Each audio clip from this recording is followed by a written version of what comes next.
Good evening, everybody, and welcome to York Festival of Ideas. My name's Claire Bealby. I'm from the Centre for Women's Studies at the University of York, and I'm going to be chairing the event this evening. Thanks to you all for joining us, and it's really my great pleasure to welcome you all here tonight. I'm really delighted, really excited to introduce our speaker this evening, Cynthia Miller-Idriss.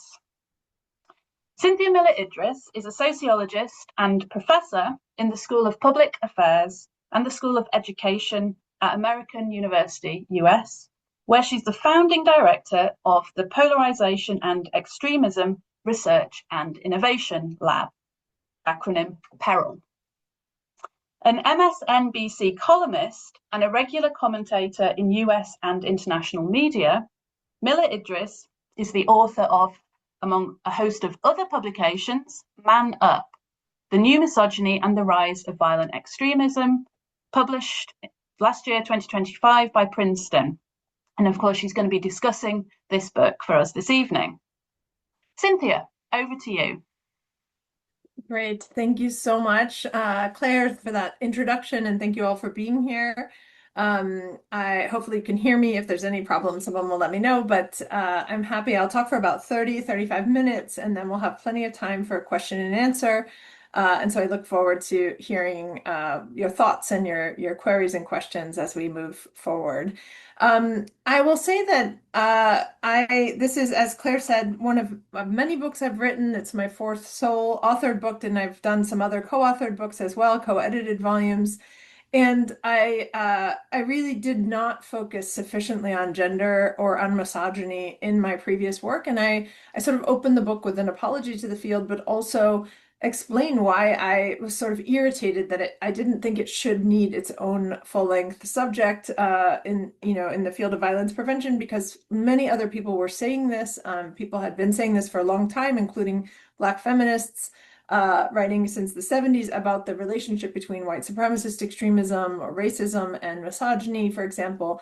I didn't know that I had something new to contribute, but I became more and more annoyed as I got increasingly involved in explaining online youth culture and radicalization to American officials, primarily in the counterterrorism world, that the connections to gender-based violence and misogyny were often ignored and overlooked. And so what I came to see is that there's a false separation in many countries' national policies, and certainly in the media, between national security and interpersonal violence. So gender-based violence in particular is treated as a personal and interpersonal problem that is handled either, often with words like, please give us our privacy, but is handled by local law enforcement officials, or by, in our case in the US, the Department of Justice, for example, handles that. But then incel-related violence, male supremacist violence, and broader forms of terrorism and violent extremism that I had been working on for many years are handled by the national security agencies. And those two issues rarely intersect, even though misogyny is a constant thread across both of those types of violence, interpersonal and national security mass violence.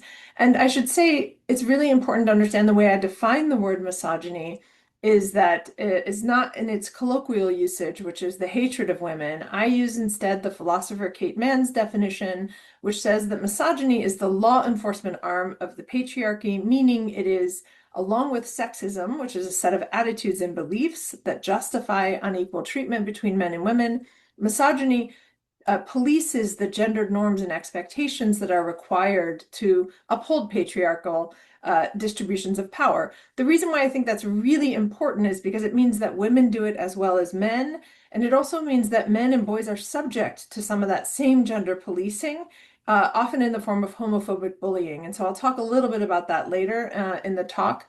But of course, girls and women are more affected, and LGBTQ folks more affected by the violence, certainly.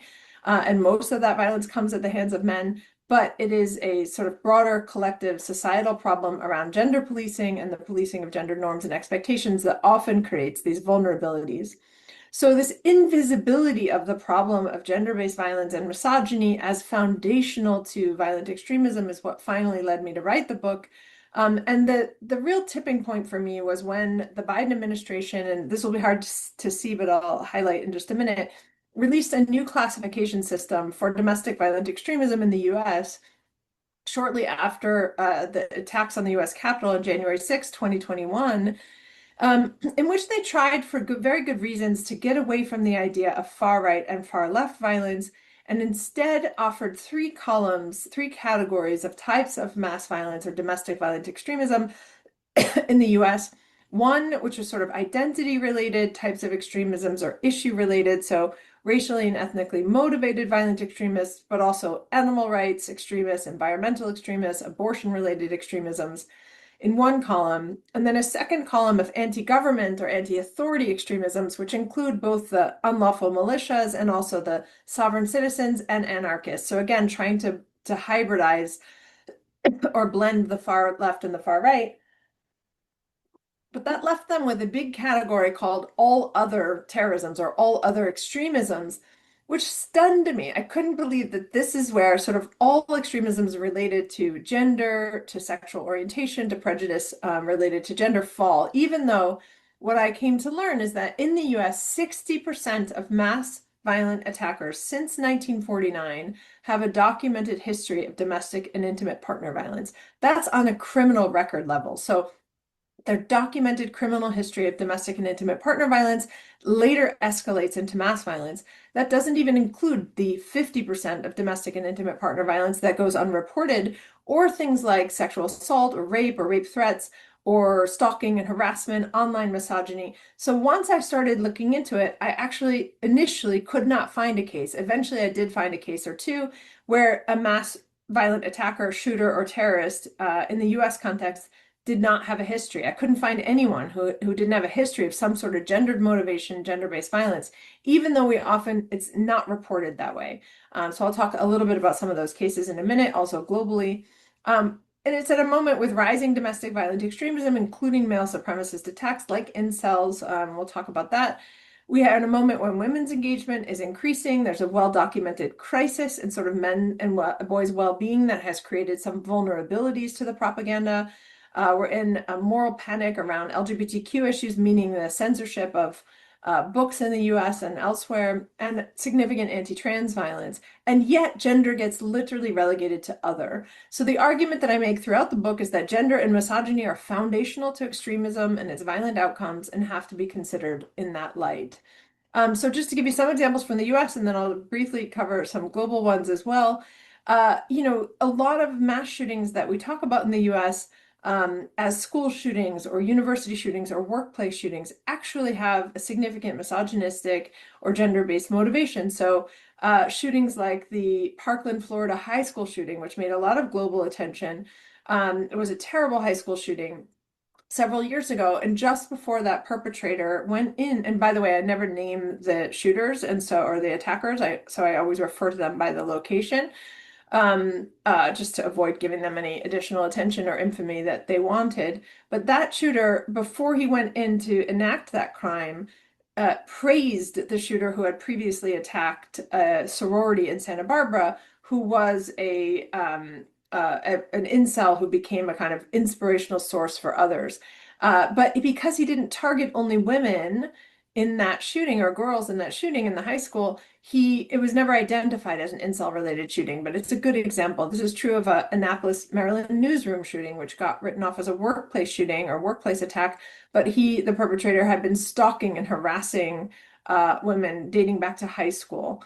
In the Uvalde, Texas, terrible elementary school shooting in the US, that perpetrator had been making rape and kidnapping threats against teen girls so pervasively that a journalist actually asked them why they hadn't reported it, and they said, report it. That's just how online is, right? So this kind of normalization of a lot of that type of thing.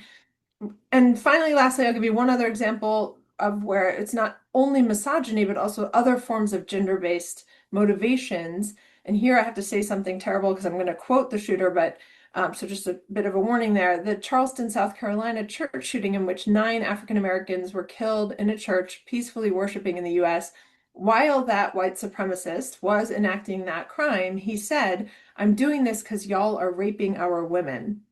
So they're using a false statistics, first of all, to buttress along with a belief in kind of the need to protect white women from supposedly hypersexualized men of color, which is a very common thread that runs through white supremacist propaganda. But that is a gender-based motivation that totally went unreported. So his motivation was gender-based, even if it wasn't his own personal history of misogyny. So I could go on and on and on in the US cases, but this is also true globally, where you see prominent violent incel, including across the UK, or misogynist attacks and terrorist groups exploiting women in after case after case in the United Kingdom, in Canada, in Germany, in Sweden, Australia, New Zealand. So the Christchurch shooter, for example, who attacked Muslims who were worshiping several years ago, sort of before he began that, I mean, in addition to having lots of misogynistic things to say in his manifesto, said, it's time for men to be men again, right? So calling on this idea of manhood as linked to violence and to asserting racist acts in the name of manhood, I think is really part of what we saw there. We also see that incel forums, for example, in English, our users are registered in large numbers around the world in dozens of countries. And so incels, for those of you who don't know, it stands for involuntary celibate, which is originally was a support community for people who were unable to form intimate or sexual relationships with others and unable to date or find a partner, but was quickly co-opted and became a deeply misogynistic and violent online community that has fueled mass attacks against women in a yoga studio and a Toronto van ramming attack and some attacks in the UK as well. And is now one of the only parts of what I talk about in this book that is recognized by counterterrorism or terrorism authorities, extremism experts. Finally, I just want to say before I talk a little bit more about the content of this book and take a deeper dive into one chapter, that we actually know that this relationship exists when it comes to extremist groups because it's well documented. There's at least a dozen reports in the UN Counterterrorism Office, but also the International Criminal Court, documenting the relationship between gender-based violence, sexual exploitation, exploitation of women and children by extremist groups when it comes to Islamist terrorists. And so we all know about the Nigerian schoolgirls. We know about the Yazidi women's plight. We know, some of us know perhaps that Al-Shabaab in Somalia uses forced marriage as a tactic of territorial control, or the sexual violence perpetrated on October 7th by Hamas. So we know that this exists, this relationship exists, but it's not really addressed when it comes to white supremacist groups, even though there's also decent documentation from journalists, at least, about neo-Nazi groups running prostitution rings to finance their racist crimes, for example. And so that's part of what I draw attention to in the chapter on exploitation. So across the book, what I found in order to figure this out for myself, how bad is it? How sweeping is it? I analyzed 5 ways that gender and misogyny mobilize extremism. And I look at them across 5 chapters, one called containment, which is the most ordinary, chapter called punishment, one on exploitation, a chapter on erasure focused on the LGBTQ community, and then enabling, talking about the role in particular of white women when it comes especially to white supremacist groups in supporting or enabling these movements. I'm primarily going to talk about containment. I'm looking at my watch here in the interest of time, but I will review briefly the others and I'm happy to answer questions about any of them.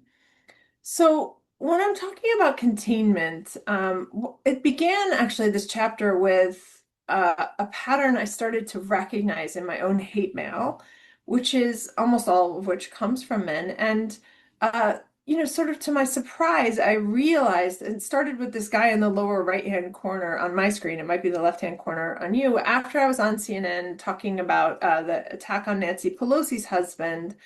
I immediately got a voicemail in my work voicemail that turns out to have been from a law enforcement officer who called and left that message, by the way. But he was very angry, first of all, falsely attributing trans identity to me, which often happens. You'll see trans identity attributed here, but also anti-Semitic references. I mean, there's lots of false identity links that come in and an attempt to kind of additionally undermine an expert like me. But you see, for example, Why are you trans folks always front and center on the news? And the thing, I thought that's really interesting. Like, why does he care that I'm front and center? Like, that was the central complaint. He had lots of also awful things to say, but he kept complaining that I was front and center. And then he hung up and actually called back 10 minutes later and left a second voicemail after he had done a little research to correct his anti-trans message with some regular old misogyny, starting that message saying, like, looks like I might have been wrong,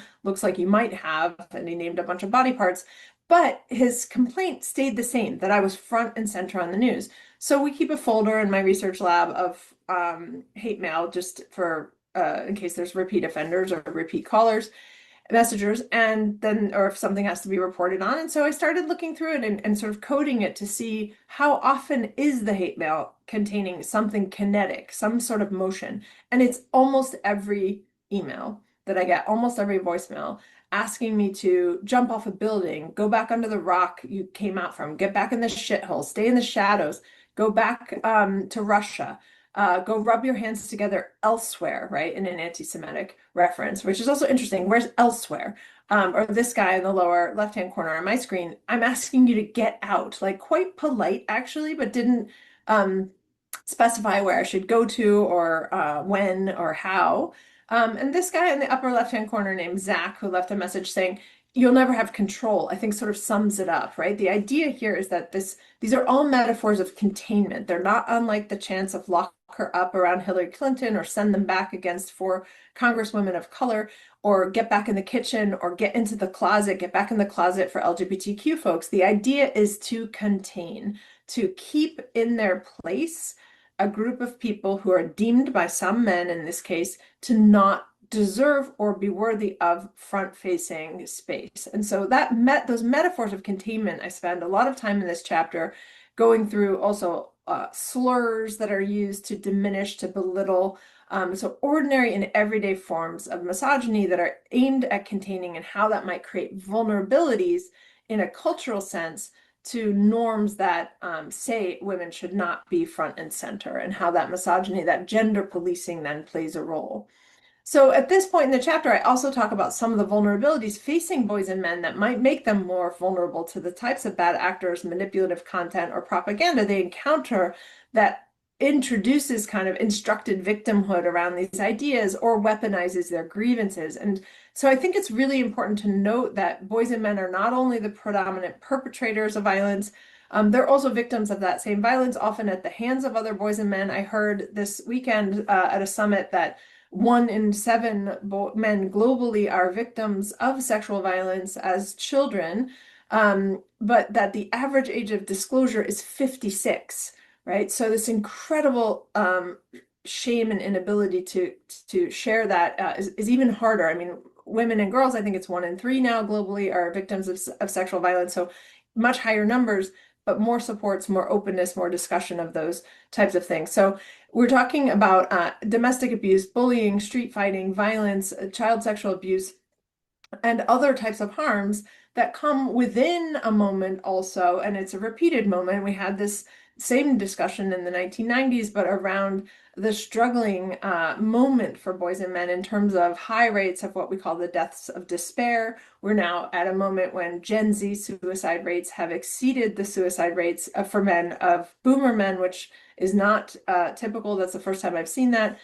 In the US, men have 75% of the deaths due from suicide, overdose, or alcohol-fueled deaths, and also high rates of depression, anxiety, and declining labor market prospects in a moment of declining traditional male jobs.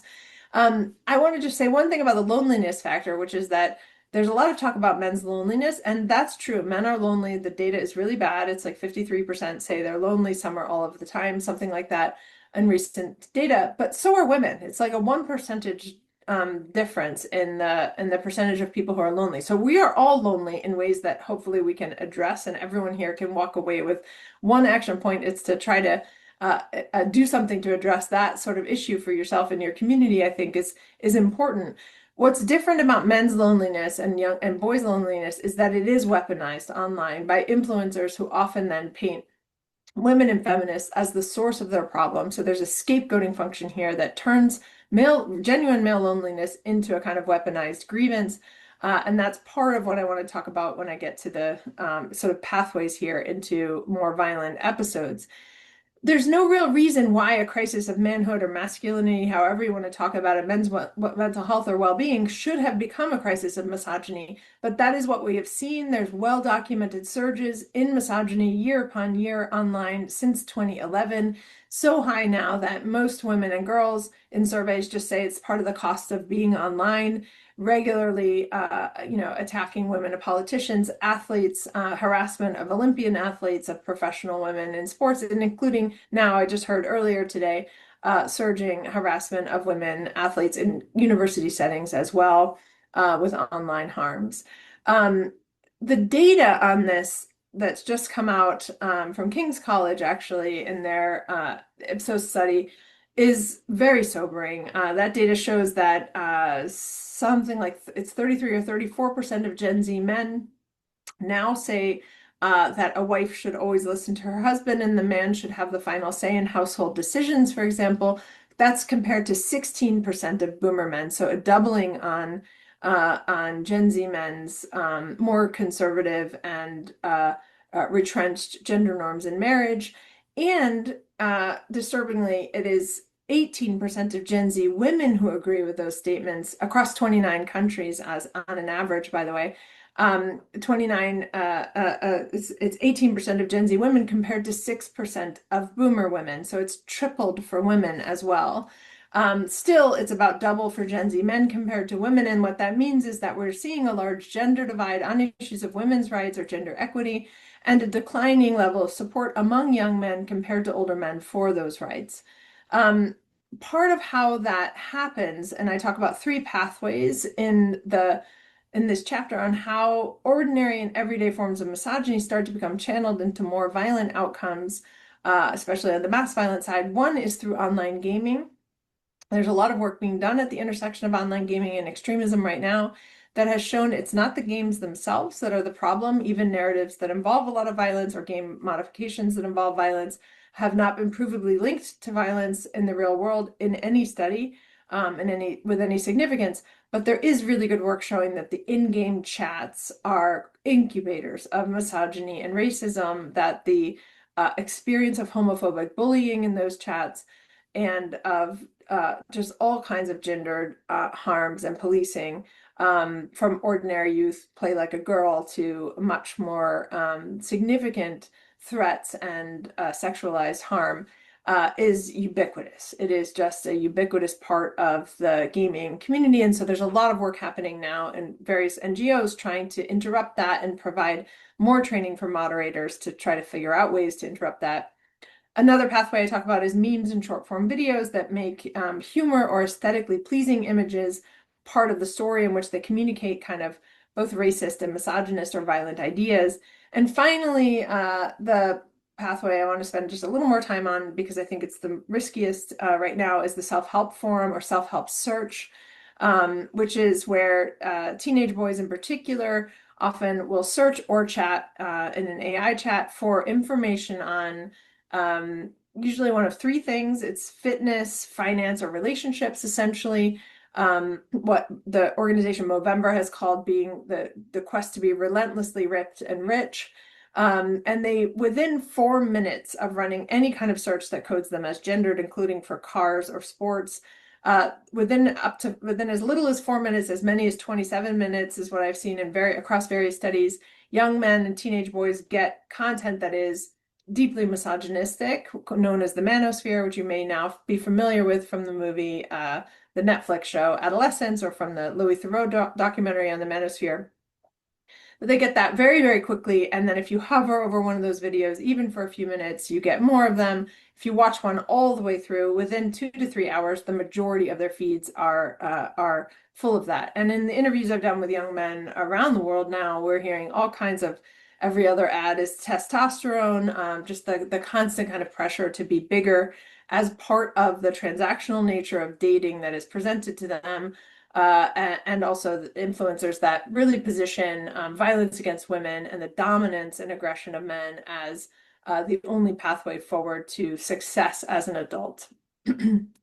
So I'm going to wrap up very quickly in the next 5-7 minutes with a very quick overview of what you would find in the other chapters. The punishment chapter is the one that is uh, probably the most commonly recognized in the field of violent extremism as part of the story of what's happening here. These are the incels, but also men's rights movements that have evolved into much more violent spaces online. And a lot of the online lingo that is used to explain some of the dynamics like sexual market value of women, or the idea of hitting the wall, which is supposedly happens, in your mid-20s in terms of your sexual market value for women. I mean, all kinds of slang and terrible ideas circulated in these communities. It's where a lot of the anti-feminism work comes in as well. The exploitation chapter, I will say, was the hardest chapter for me to write, and the one that is the most violent outcomes that I did not know about, despite being in this field for so long. Again, the 60% of documented cases of domestic and intimate partner violence in the histories of mass shooters in the US. For example, in the Charlottesville trials, which were the Unite the Right trials, in which dozens of neo-Nazis were on the stand, every single one of them had a documented history of domestic and intimate partner violence, including kidnappings of former spouses, etc. And none of that ever was used in any way other than to describe their bad character in the trials, right? So this connection is so strong and yet sort of invisible again and again and again. This is also where I talk about, there's a Vice News article, for example, called "Why Are All the Neo-Nazis Getting Arrested for Child Sexual Abuse Material?" which is a pattern that exists. And so I talk about why that's the case, why it is that someone being investigated for white supremacist crime or plot might actually get arrested on child sexual abuse materials, because as soon as the investigations begin, that gets discovered on their computer. And so there's a story here about power and exploitation and control against children and women that is consistent. This is where we also see the sex trafficking happening with prostitution rings. And I will say one of the most frustrating things in learning all of this about this book was the fact that this happens again and again and again, but charges are not filed. Particularly in the US, but also overseas, because it's faster and easier to put these guys away on other charges. So just one example, in the US, groups of neo-Nazis, when they're in a group, are often arrested on a trio of charges called racketeering, drug trafficking, and weapons trafficking. You can get that cluster of charges can get a sentence for a relatively long time, and so they tend to go together. But drug trafficking and sex trafficking also go hand in hand, almost perfect overlaps. And so you will see in the affidavits of these court trials and testimonies and arrests records, you will see things like, and again, I have to say something very triggering, and I'm sorry, but a description of a neo-Nazi having kept women for sale at a house in order to sell the footage of an assault on the web and the dark web to finance their racist operations, but no charges filed about the sex crimes. And so I've been talking to attorney generals here about adding what's called an enhancement charge to make that data more visible, to make those crimes more visible, and ultimately to hopefully secure more justice for the victims. But it's the kind of thing that makes the relationship totally invisible when we don't actually end up with the criminal charges, for good reasons, because if it doesn't add to the sentencing and can further harm victims, then it's also a problematic kind of set of charges to do. All of that to say, there's more I could say from that chapter, but happy to take that to Q&A. The gendered violence in erasure is about both the erasing of knowledge and the erasing and controlling bodies in the LGBTQ community here, with bans on gender affirming care or bathroom issues, for example. But I also link that in this chapter to some of the violent outcomes around Proud Boys or neo-Nazis protesting at drag story hours or outside of Disney World at a time when there was, allyship coming from Disney against the state of Florida's policies. I will also say that the chapter on enabling, which I don't have a lot of time to go into, but happy to go through Q&A on, looks specifically at the role of women and how that has changed over 30 years or so, from more supportive backstage roles to more active and violent ones, with women participating in much higher levels than we have seen before in the attacks on the US Capitol on January 6th, for example, all of whom are now pardoned, of course, which I'm happy to talk about as well. But and also the weaponization of motherhood here, and how mothers are drawn upon, particularly in the older days of the movement, but even still recently, in things like the White Baby Challenge, which is a challenge that a social media influencer issued online to encourage white women to have as many white babies as she had had, which is 6, in order to supposedly counter demographic change. In my last 5 minutes, I just want to say a little bit about what we can do. I run a research lab that has a portfolio of work on preventing gendered violence, and we spend a lot of time. I just came back from a global summit on men care held by Ecumundo, which is an organization that works on men's mental health issues in the context of gender equity. There's a lot of conversation happening right now at this intersection of healthier masculinities and ideas about manhood and how to connect and engage men and boys in the project of gender equity and reject some of the weaponization of their genuine and real and sometimes perceived grievances online. So happy to talk about that. We do a lot of advising for parents as well in the lab, and there's a tool in the back of the book included for free. It's also on our website for free. That is a guide we produced with the Southern Poverty Law Center called Not Just a Joke, Understanding and Preventing Gender and Sexuality-Based Bigotry, which talks a lot about how to have these conversations with young people about what they're seeing online, from violent pornography to other types of gender-based harms in videos that circulate, in challenges. Sometimes, like a challenge 2 different young men told me that they participated in their middle schools, which was called the Gauntlet, which was a challenge on TikTok to watch a sequence of 20 videos that every level of video got ever more horrific. And so this exposure to all the way up to cartel beheadings and torture videos, for example. And so videos that are just so horrific that circulate widely that kids are exposed to. They played, in one case, a boy said that his friends would play it in the hallway, play the game, and it turned his stomach, but he felt kind of obligated. Another case, a young man said that he was pressured to participate in playing the game on a school bus, even though he didn't have a phone yet and didn't want to participate. And so in that particular case, he asked also, can we provide help in the form of guidance to kids on how to say no when there's peer pressure to watch a video that is disturbing, including gender-based violence.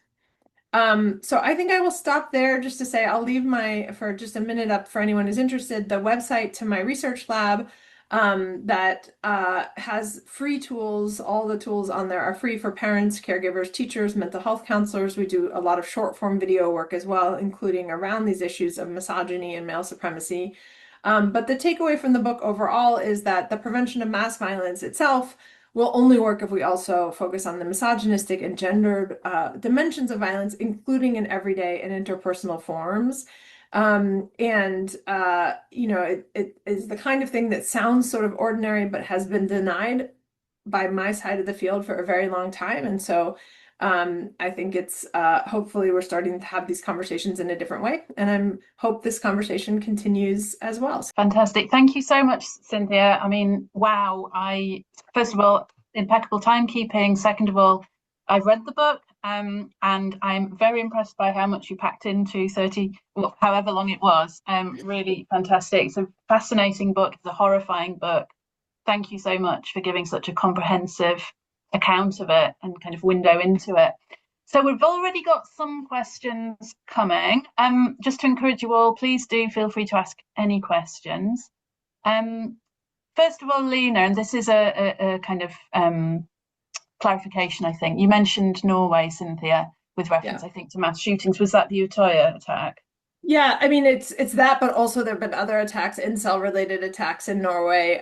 So the Utøya and Oslo attacks, that perpetrator's manifesto was extraordinarily anti-feminist. And so it's one of the best examples I think we have of this intersection of anti-feminism and white supremacist extremism, which so often gets ignored.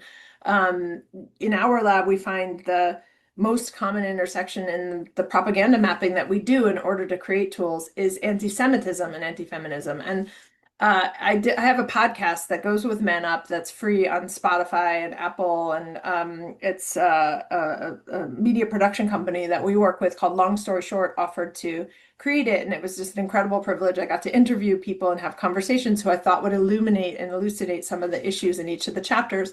So one of the interviews I did was with Amy Spitalnik, who was running the organization that sued the neo-Nazis at Charlottesville. So that's how I learned that little piece of information about the um, domestic and intimate partner violence histories. And so I'm saying this because Amy explains it in the episode in the best way I've ever heard, that the way she has seen this intersection is basically the gateway often right now is misogyny. There's a lot of misogynistic content out there that says women and feminists are to blame for the problems that men experience. But she said what happens is that is actually like, because the idea is that women couldn't have done this themselves, this conspiracy against men. It must be someone else. And so then it has to be Jews. So there's an anti-Semitic conspiracy, kind of umbrella conspiracy that's also directing women to somehow disadvantage white Christian men in particular. And so that's the sort of conspiracy theory that you see happening and circulate in almost any space. And it's a reminder that no form of hate can be addressed without another form of hate. So Lena, that to answer your question in a long form, yes, I'm referring to that, but I don't name the attacks because it's almost every attack. So you see a lot of other attacks, that incel related attacks in Norway, in Germany, for example, the two recent Halle and Hanau terrorist attacks. That were anti-Semitic and anti-Muslim, of course, because the targets are often that. But in their manifestos or in their attempted live streaming, there were also elements of incel related terminology or trying to play the so-called incel anthem. Or in the Hanau case, he had enacted such violent fantasies against an escort that she reported it to the police and they did nothing. And then his violence escalated to mass violence. So there's just many other warning signs and red flags that happen earlier on. Great, thank you, Cynthia. Okay, question from Eleanor. Have you found that incidences have increased since the second Trump administration, as he often touts misogynistic views himself, grab them by the pee? And I guess also I might, picking up your title and reference to the new misogyny, when do you see this new misogyny as emerging? Yeah, it's a great question. So I'll answer the second part first from you, Claire. I used the word new to distinguish what's happening right now from age-old forms of misogyny, for example, often which were enshrined in law as well. And I make a lot of I constantly refer to my mother in the book because I think it's a really good, not constantly, but there's a few examples of, little stories about what she was told or what she did. And knowing that my generation had it so much better than that, right? There was like, she couldn't get a credit card without my father's signature or open a bank account until she had 3 children, right? Like this is, unimaginable to me, right? This idea that women were not deemed credible. I mean, that's the sexism and misogyny enough to handle their own finances. So there has been a change. And so I don't think you can just talk about the same types of misogyny. I mean, it's different. What I refer to in the new misogyny is really since 2011, this documented surge of increase of misogynistic attacks online, which take these older forms of misogyny and open up entirely new channels, right? The comment sections, the revenge porn, the AI generated nude undressing apps, the VR related, virtual reality related harassment that's now happening in virtual reality games.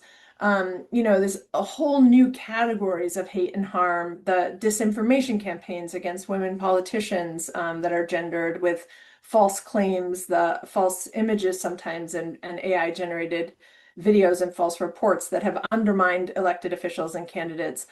So that's new, right? There's just so many new ways to express the hate that would have been harder in the past when someone would have had to send a letter. So that's the second part of it.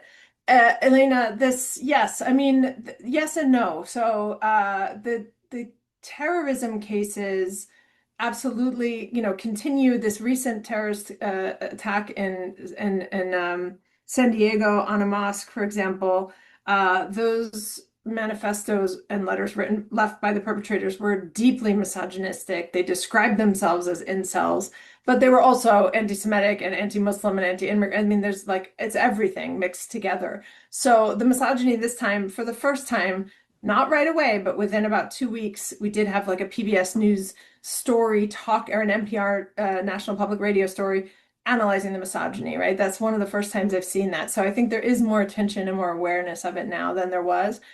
And it's also because it's become so normalized. So I will say that after the 2024 election, when I was giving a talk, I had a woman come up to me and say that her 18-year-old at a local university had just had her butt grabbed at a coffee shop by a stranger who, when she turned around to look at him, said, "We can do that now."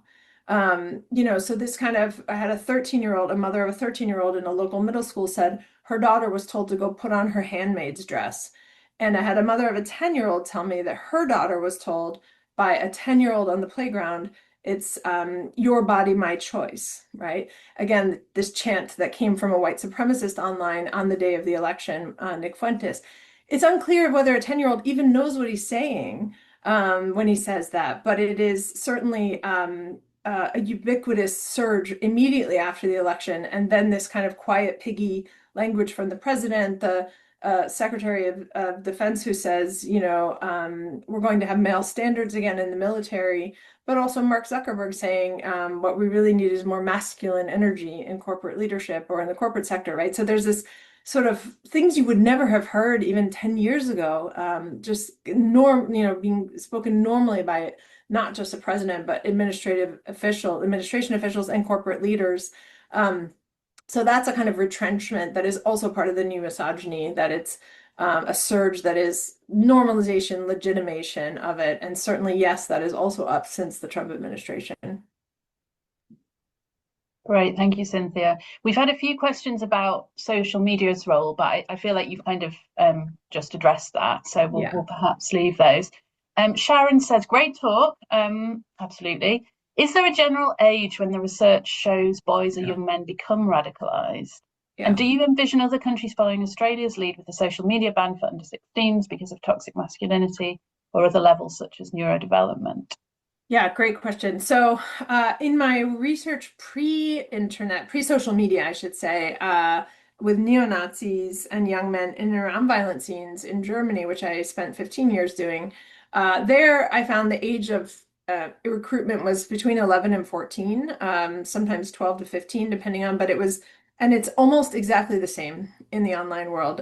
We see 11 as the riskiest age, that's the age of first exposure to pornography, for example, online. It's also the age when many kids get their first phone when they go to sort of middle school or early secondary school.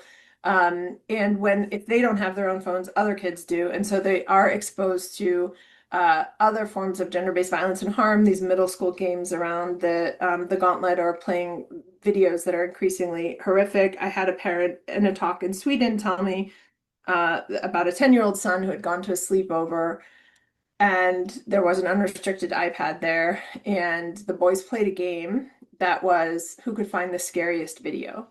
And his parents only found out about it when he had sleeping problems for 6 months after, and eventually had to see a therapist. And I will not tell you the video he saw, but I will tell you that it's haunting me still. It's the worst thing I've ever heard. And it involved a woman and torture. And so he saw that and at 10 at a sleepover. And that's the kind of thing that is I think a 10 or 11-year-old gets exposed to unexpectedly and often does not have an adult to tell or doesn't know who to tell or what to do about it because it seems like part of a game or peer culture. In all the conversations I've had with kids, ranging from age 10 up through high school and college, I've always asked them, how old were you when you first saw something you thought you maybe shouldn't have seen? And it's usually about age 11. And then, did you tell an adult? And I've only had two kids say they told an adult. I mean, it's thousands of kids at this point. Two kids said they did. One was a parent and the other was a trusted adult. And in both cases, they lost their phones. And so that is what they're afraid of, that they're going to lose their devices, or that the parents will find out they're on Snapchat when they're not supposed to be, or they're not on they were doing something they weren't supposed to, so they're afraid they're going to get in trouble. So this gets to the social media ban question, which is the data from Australia so far. Those of you who don't know, Australia is the first country to implement a social media ban of under 16-year-olds. It's only 4 or 5 platforms. And so far they have a 25% rate of young people adhering to that ban. The others have 75% of them have found a workaround in their most recent evaluation of it. And there's a peer effect, meaning that the 75% who are still on say that the ones they know who have gone off are the less cool kids. And so there's this sort of peer effect happening of the cooler kids are still connected online, the less cool kids have not. So, it hasn't had its effect yet. Still 25% fewer people, people are off, and there are some other knock-on effects coming that they're cracking down a little more on age verification. Like, for example, there used to be an unlimited number of times a kid could try to get past the age verification with a facial recognition. And now if it fails once, it's failed for the whole day. So it should slow down some things. So there are some efforts. And yes, we're seeing a rapid adoption of countries around the world. I think, 4 or 5 already have followed Australia's model, and others will probably follow. My concern is that one, it can have a backfire effect and drive kids to other spaces online where there is no ban on Discord right now or on a lot of different gaming and streaming apps. And two, it can give adults a really false sense of security that their kids are, doing okay, when they still are seeing hard things. And so on their friends' phones, on their older siblings' phones, or when they turn 16, even if they adhere. And so one of the things I often urge is that it's really important, even if you are not, if you're gonna advocate for the ban, to make sure that there's still also educational spaces or safe spaces for kids to process and talk about what they have seen online, because I think most of the folks in older generations just have no idea how bad it can be for kids. Okay, thanks, Cynthia. Question from Sophie. Are there any current policies or programs that are making positive progress on the issue of male violence? I'd be interested to learn about early intervention methods that are being implemented to stop young boys going down the path of misogyny. Yeah, great question. And since I just got back from this summit in Brazil, it was a global summit run by the organization Ecumundo, which I really recommend. I think they're the best, one of the best in this space. Ecumundo, and another one I really recommend called Next Gen Men, which is in Canada. So Ecumundo is global and was originally started in Brazil, looking at gender-based violence and men, and now is doing a bunch of global work. Next Gen Men is a small NGO that works primarily in servers online to create safe spaces and have very well-trained moderators to educate and moderate discussions in a way that are less beset by homophobic and misogynistic and racist bullying. And so they've been doing some really incredible work creating safe spaces for boys that are educated but not judgmental or shameful. And I really like what they're doing. Ecumundo is working across 7 tracks, so also trying to promote more caring policies, like it's a Men Care Summit is what it's called. So policies that advocate for men to be more involved in care, both through paternity leave and parental leave policies globally, for example, in workplaces, but also cities that advocate for men to have access to elder care relationships. And so there's a lot of work that building more empathy and caregiving into men's lives and accounting for some of the mental health needs as well. Those are really good initiatives that I think are doing some pretty great work. So yeah, I would say those 2 things. And then in general, the work that Movember is doing around situating men's violence within the context of men's mental health and global health initiatives is also, I think, really pretty powerful. So those are pretty good. I mean, I would remind everyone that one of the things we often hear is, yes, the UK and the US both have had a 20% approval rating among teenage boys for Andrew Tate, for example, who's one of the original and most well-known misogynist influencers, one of thousands, but that means 80% of boys disapprove, right? Or do not approve. And so I often think we have to talk about those boys as well. Like, what is it about those 80%? And how do we get those boys to advocate and communicate rather than focusing only on the 20%? 20% is a terrible number, but 80% is a great number. And I think we can highlight the 80% that reject it as well and try to think about how do we strengthen their voices and their sense of moral efficacy in their lives. Okay. Yeah, thank you, Cynthia. Okay, a question from Shrishti. I find a strange disbalance when it comes to the weaponizing of motherhood, where women choosing not to have children are attacked online a lot, yet there seems to be a lack of support for young mothers or women who wish to have children. Yeah, It seems more a absolutely. weaponizing of pregnancy. Yeah, there's a complete, it's a double bind. I mean, so you have a JD Vance saying things like, the Democratic Party in the US is run by childless cat ladies who, like, so this like real critique of women who don't have children. We see this again and again in social media as a slur on kind of woke feminist women who decide not to have babies. Um, Coming from the right and the far right in particular, but you also have a lack of policies or care, to provide support to women when they do have children. And so it's a really difficult thing. I mean, one thing I would say that's I think really interesting on the data side is this trad wife content, which I did not talk about here, which is online content often produced by women that promotes a kind of retreat from paid work into homesteading, homeschooling, but also, being supportive and submissive to a husband. That content, which has, a lot of prominent influencers making a lot of money off of it, um, those big influencers, 85% up to 85% of their followers or subscribers are men, not women.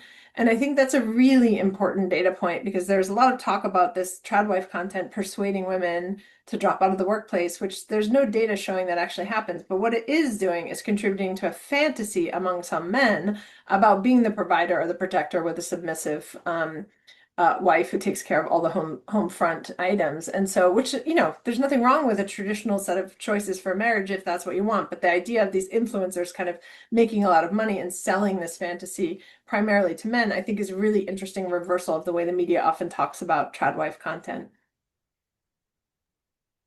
Yeah, thank you, Cynthia. I'm just wondering if we've time for one sneaky last question. Yeah, You've got sure. about 2 minutes to answer it, Cynthia, if Yes. that's not too tall an order.